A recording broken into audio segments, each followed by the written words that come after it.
But there can be a 5-year-old and a 7-year-old child witnessing their father's resuscitation because they came home from school to find him. We've treated a sudden infant death.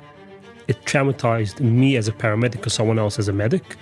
In the past, ambulances used to take them to the hospitals, to the ER, and they would stay there for many hours, not getting treated.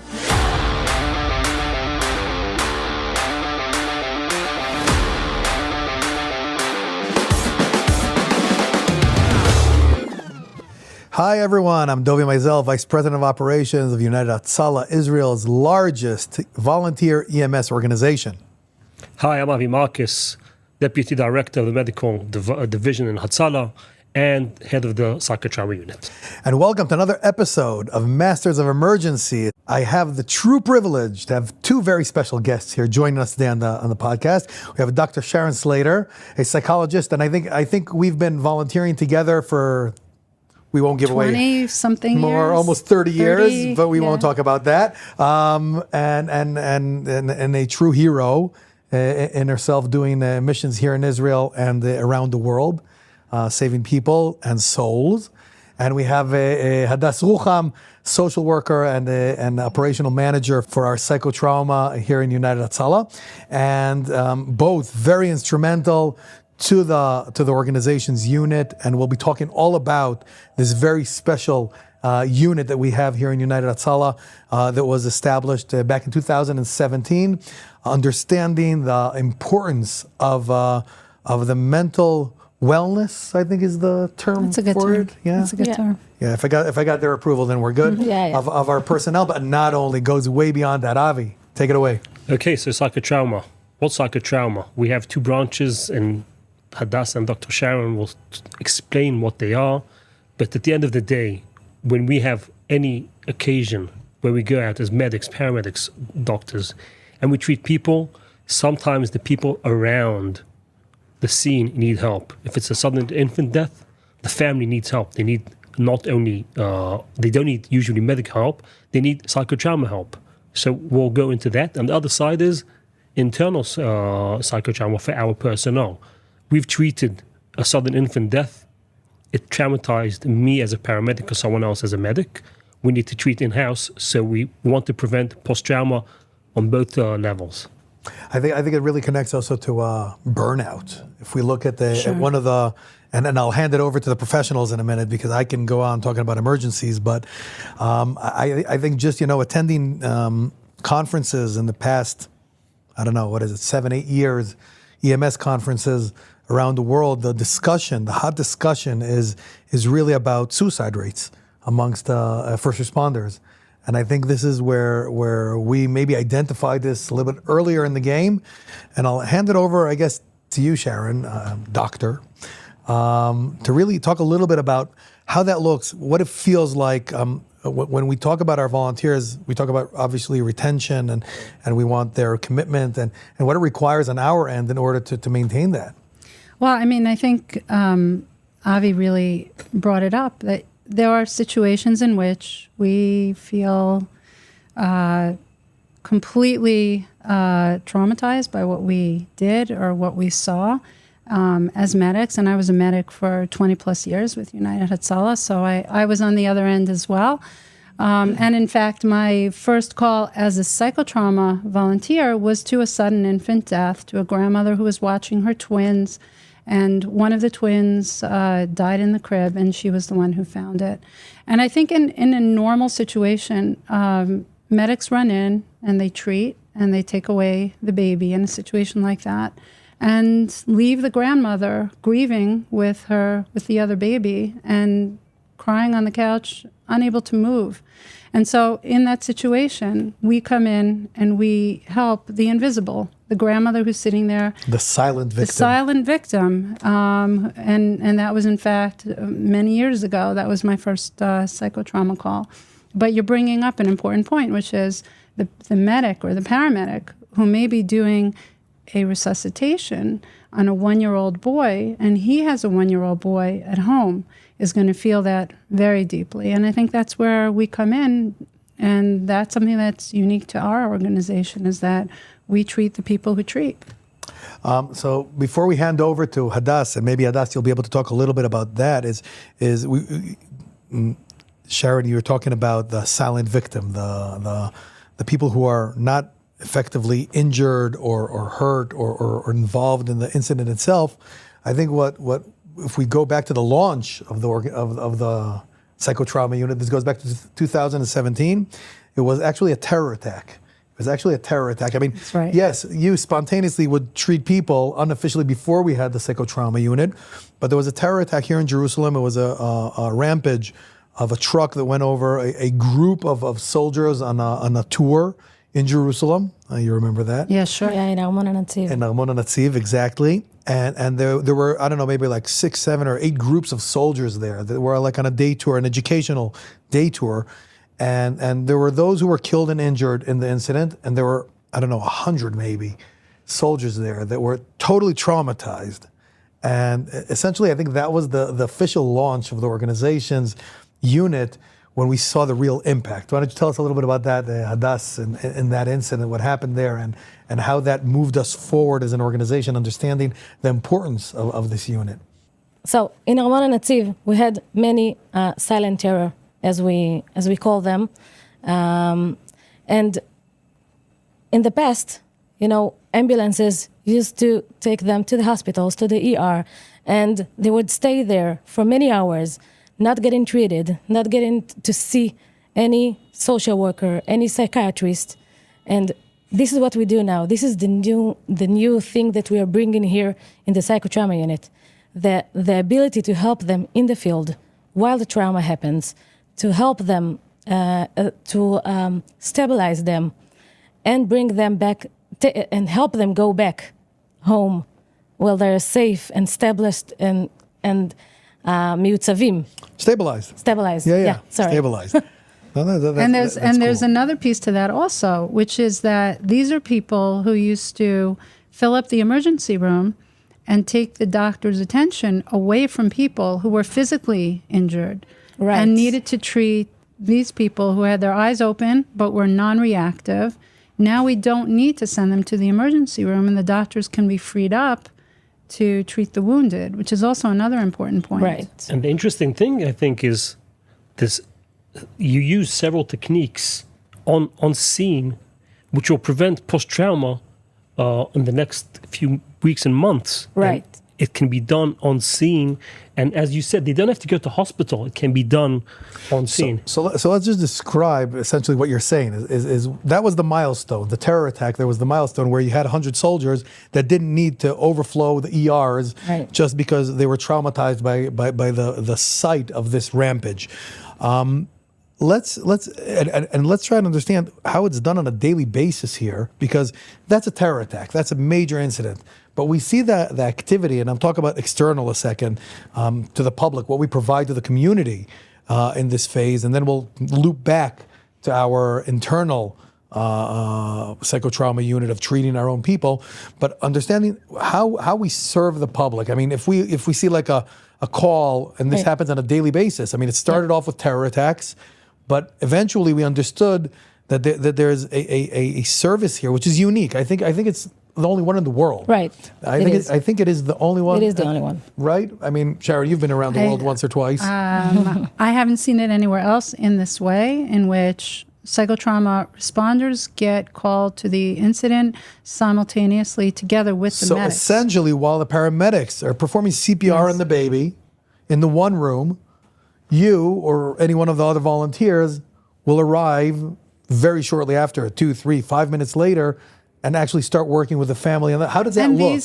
These were people who have always been invisible. They've always been invisible. The medics and paramedics who are in the room are supposed to be focused only on the person who they are resuscitating. But there can be a 5-year-old and a 7-year-old child witnessing their father's resuscitation because they came home from school to find him.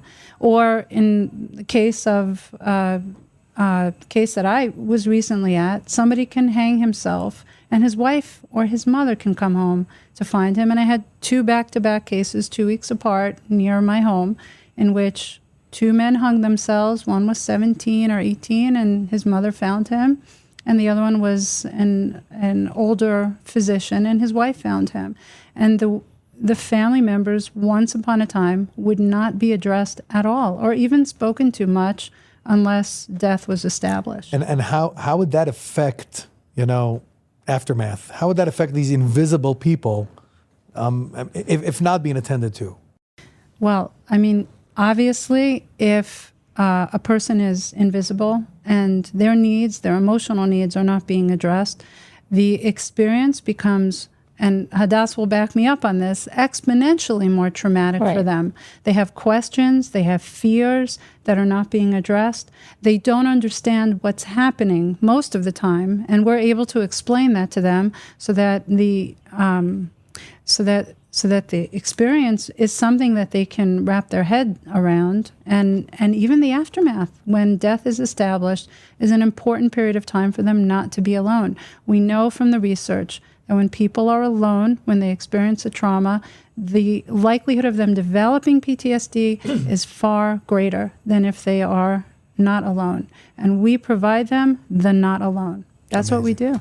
And you mentioned the researches, and so the psychotrauma unit was established of a research that shows that if you provide the psychological first aid minutes after some traumatic events happens, you might have effect. Yeah, it might affect them, and they won't be suffering from PTSD afterwards. We don't actually know how to prevent it 100%, but we do know that in those, and I think this is what you're trying to say, Hadas, that in these first, let's say, 24, 48 hours, before the memory has consolidated into a negative narrative that is going to become a PTSD narrative, we can still change that narrative. Right. We still can get in there before the cement is dry, so to speak. And that is unique. And I think that the feedback at the beginning, people were looking at us like awkward about this whole idea. But today... They thought we were crazy. Right. You know what they say? Some people still mental think so. health professionals. Right. Every each of us. Yeah. But yeah, they thought we were crazy. But today, looking, 7-8 years later, we've become not only the pioneers, but the recognition today, both from the Ministry of Health and other mental health care professionals and services, all are coming to us for cooperation, because we really achieved being the pioneers of bringing it to the ground zero of the event. Right. Not waiting for those symptoms to start developing a year later or whenever. I'll add to that. The last year, we're training all our personnel, medics, paramedics, and doctors, which are not social workers or psychologists. We're treating them to give the first aid on scene until the specialist comes.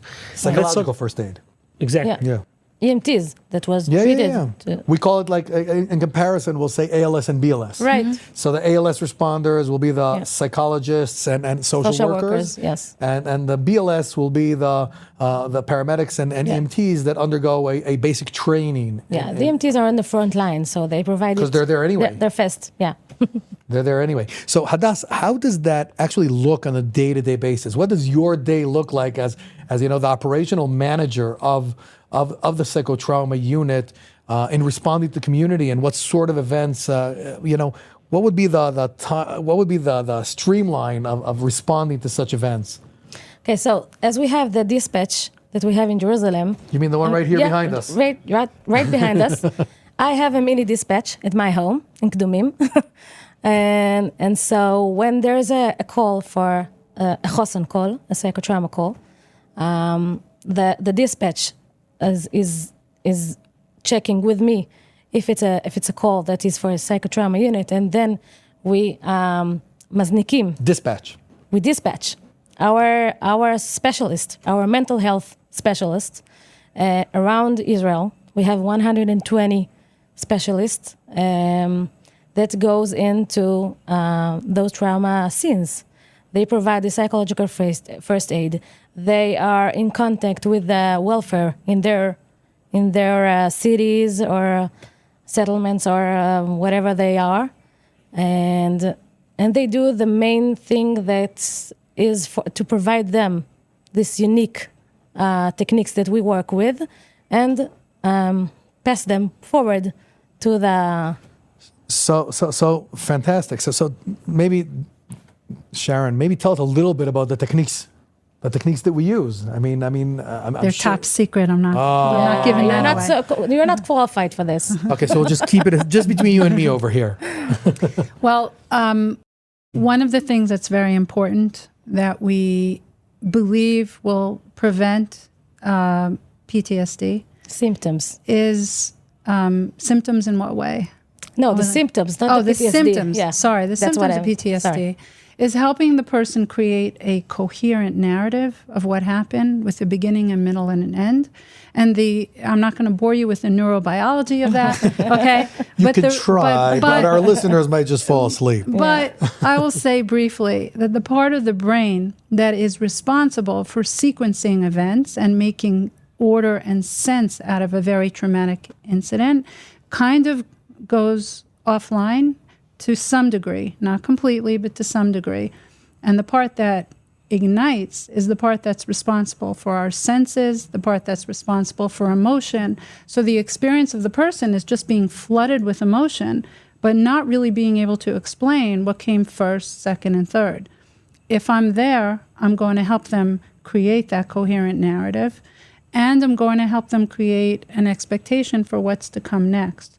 So Hadas brought up an important point. We connect them to social services. Often they're so overwhelmed with emotion, they can't function. They can't think, what do I do now? My husband's lying dead on the floor. I don't know what to do. That's where we come in, and we're trained to do that as well. In situations of silent terror, that's where our top secret The secret sauce. instant stabilization procedure is called, Right. comes in, and our goal is to move people from a place of not communicating to being able to communicate with us. Amazing. So maybe let's dive in a little bit. In our previous episode, we were talking about, we took a deep look into the events of Israel's biggest civilian disaster, the Mount Meron crowd crush on Lag BaOmer. And towards the end of the episode, we started talking a little bit about how that impacted us internally, our own responders, our paramedics, our doctors, our EMTs that responded there. We referred to it at the end of the episode then as once we finished the first MCI of the victims, we started an MCI of psychotrauma, because we had 250 volunteers that were totally traumatized by this horrific disaster. Maybe Sharon, you'd like to tell us a little bit about, you were very much involved in Well, let me tell you what that phone call was. I think it was Hadas who actually called me. Well, she is operationals for And Hadas that. said to me, there are 8 or 9 medics and paramedics who were actively involved in the Meron disaster. And I should add here, for anyone who doesn't know, there were many, many children who were resuscitated at the site we spoke about that, unsuccessfully. And so this was a particularly challenging experience for our medics and paramedics. I got a call, there's 8 or 9. It happened on the night, Thursday night into Friday morning. We didn't have time to get everyone together on Friday. They had been up all night. We didn't want them driving. As soon as Shabbat was over, Saturday night, everyone's coming. All 8 or 9 are coming. We had 3 psychotrauma responders ready to receive these 8 or 9 people, and 98 medics and paramedics showed up, which is incredible. Only 10 times more than you expected. Precisely. So go. it was, in fact, an MCI. And it was there were a 10 multi-casualty. circles like that in the whole So Israel. just so everyone understands, we were talking about this, that volunteers that came to participate in this Here. event came from all over Israel, Right. from all over the country. They came to be on the standby for this festival, and now as a decision, as an organizational understanding of the impact of something like this, so we went and reached out to every single one of them so that we could provide them with this. So Correct. The 98 were just here in the Jerusalem branch, but there were 10 all over Israel. 10 groups that met all over Israel. And I took, because I am a medic in my past as well, I took a group of 25. not only in your medics. past, you're still a medic. I was a very We're active working at it. medic at the time. Good point. I took the group of 25 medics and paramedics who had actively performed resuscitations and failed, as most of the resuscitations did fail that night, and very frank conversation about the visions, the smells, the sights that wouldn't leave them, and an attempt to reframe what they experienced as a failure on their part to bring these children back to life, to some sense of meaning and efficacy, which was where the healing lay in that group. I think it's phenomenal because in the aftermath, Avi, you'd mentioned that in the last episode. Maybe you want to loop back to that as to the success rate of these interventions and these therapy sessions, to actually monitor and see of the 300 people or 250 volunteers that we treated, how many of them actually ended up leaving the service, leaving the volunteer? So, as I said, only 2 were at the end told that they can't go back to get in calls a year or 2 after this incident. And protocols say, or if you read research, they say between 10 to 15% of people will leave. So this intervention that we have done is phenomenal, because we see at the end of the day that it works. It means something. It's beyond the interventions. Those volunteers, what happens, for example, if there is a volunteer that has the first venting session or that first discussion with one of you professionals, and you identify that they need further treatment? Well, that's an important point, and Avi brought that up, which is, and Hadas will back me up on this, one of the reasons we do these internal treatment sessions is to identify people who need follow-up. And red lights. And it's not just to try to offset the development of PTSD. It's to try to identify people who are really, really struggling and might need follow-up from us. And it's our ability to sit there and assess who that might be and go up to them after the session and say, would you like to meet with somebody one-on-one? I want to take it up one more level. As medics and paramedics, we're the macho. We're fine. Right. Everything's fine with us. When Psychotrauma started 2017, people looked at the Psychotrauma unit as wackos. And today, our medics are so stable that they know they can call the internal Psychotrauma unit whenever they need, and they'll get a response straight away.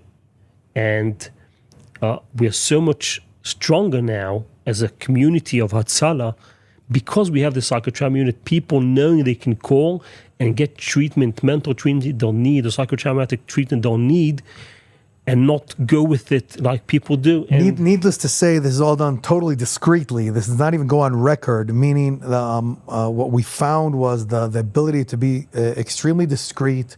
There's a hotline that the volunteer can reach out to and get treated. And us as an organization will even provide 10 professional sessions that we will finance for לזכות הארגון, we should say. Understanding that this is invaluable. This is what will keep the volunteers strong, whole, and will be able to continue operating. I think we were both on a mission a couple of years back to Surfside, Miami, when there was the collapse of the Champlain Tower buildings there. And maybe you want to share a little bit about the experience that we had there, especially when speaking to first responders and rescuers from other organizations there. I mean, looking both at the people and at the professionals, how they responded to just us being there. Well, let me tell Avi something he doesn't know now. You're sitting with my 2 therapists from the Surfside.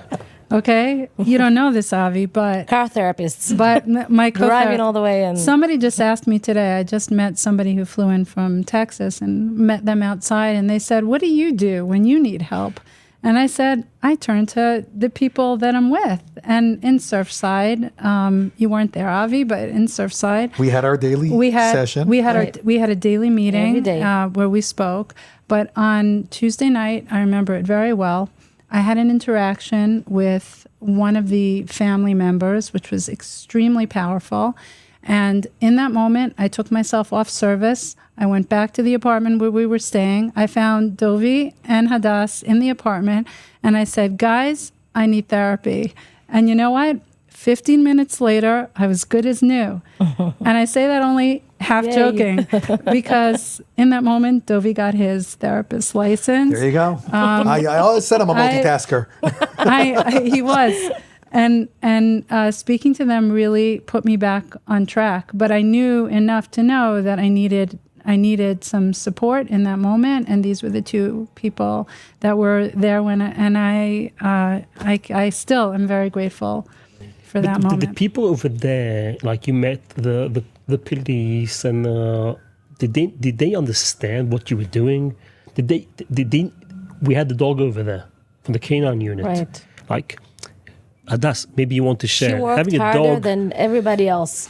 She worked harder than everybody else, for sure. So tell us, Hadas, we're going to start wrapping up soon, but just give us a word about. I remember going with you, and we were going down by the disaster site itself, Yeah. and waiting outside with Lucy the dog, Yeah. and for the teams that were coming out, the rescue workers, the search and rescue responders there.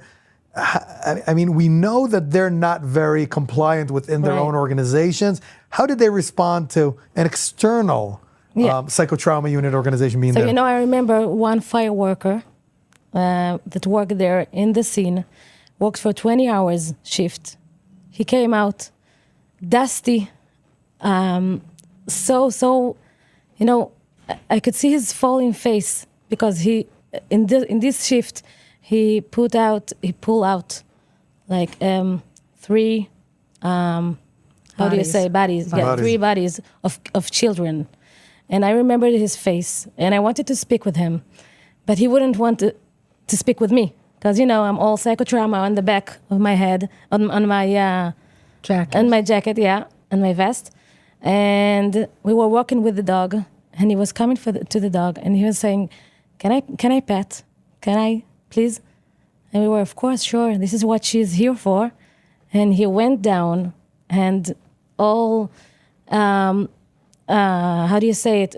And he was all משתובב ומשחק with the dog. He was playing around with the dog, and then he was laying down and whispering in her ear, "Thank you." And this is it. Wow. And then he went. I have the chills. And then I remember he went that. down. Wow. You remember? I have a photo of this, and this is what keeps me here. This is my self-care, to see those people that get treated, and nobody else would have speak with him, or לחדור לשריון שלהם. Get through their shield. Because hard especially shield. the macho men of the EMS and first responders in general, and we find we're coming to the end of the episode, but I think it really is for me, being in the organization so many years and seeing the impact of what this unit has done internally for their volunteers, but not only looking at what we've done for community with this, the levels that you have brought in this to the community and to our volunteers is inspiring. I gotta hand it to you guys. Truly, truly amazing. And I think looking into the future of expanding and seeing how we can share this. And we're doing it today, lower scale, offering this service to other emergency services as well that aren't so well set up with their infrastructure. And I think They don't care about their vest.